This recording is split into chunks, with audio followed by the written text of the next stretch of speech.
So Remembrance Day for me is extremely painful time. And it's painful because it's one day a year that most Canadians will get, and people from all over the world will get to remember the ultimate sacrifices made by people. But because I got to live that, and because I got to see that firsthand, it's a very emotional time for me. I find it very difficult at times to go to ceremonies because the poppy is very clear to me. It's a symbolic reference to sacrifice and honor. And humbly speaking, it's a very difficult thing to ask for that praise from the public.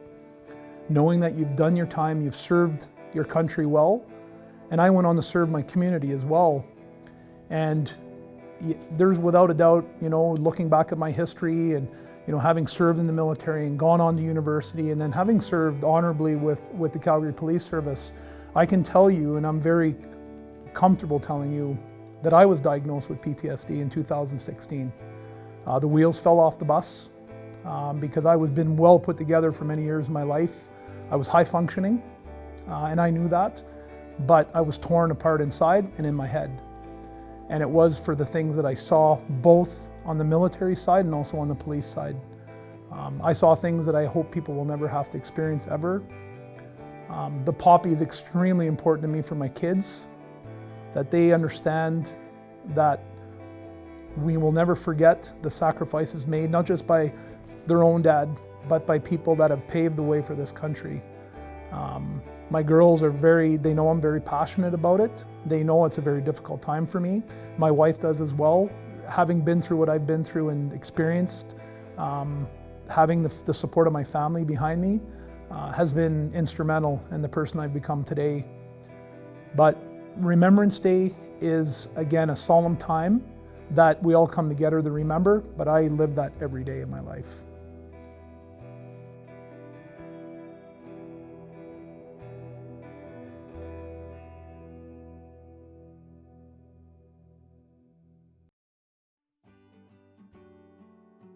Remembrance Day for me, and wearing the poppy, it's about reminding myself of the cost. The cost of lives, lives that are ended, the cost of what it costs the family. Service isn't free. Service has a very, very heavy price tag, and my family has paid that price. They've paid that price for a long time, especially before I got help with PTSD and all the rest of it. And there is that, knowing that when you see another veteran, or you see some of these glorious old dogs, these old guys that were right in there, you know it cost them. You know what it cost them. You know that they probably felt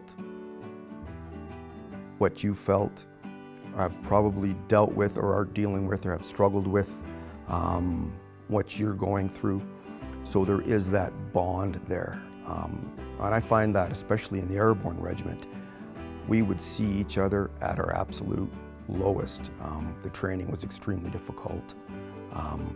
And you would see, character. You would get to see that person's character, what they were made of, what they were put together with, how they were held together. And that too is a reminder of what it takes to be able to serve like that. But it is, again, it's the cost, and it's the friends that I was never in Afghanistan. That wasn't my fight. But I have many friends who were. And all of it, the service changes you. Some of these friends didn't come back, guys I knew quite well. Some of them came back and they didn't have all their parts.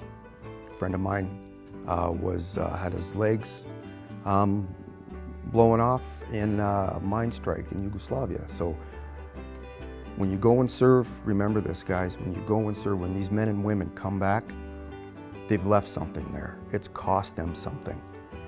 And that's really when you need that family support and the support of your friends and your comrades in arms to help you piece that back together. The remembrance is a huge part of this, and not just for the one day a year. If we fail to remember the sacrifices and the cost, then that sacrifice and cost will be lost, and we can't have that. And if I may, just another word on service. You don't need to join the military to serve. You don't need to join a police service. Service can be something as simple as you picking up a snow shovel and you shovel off your neighbor's driveway.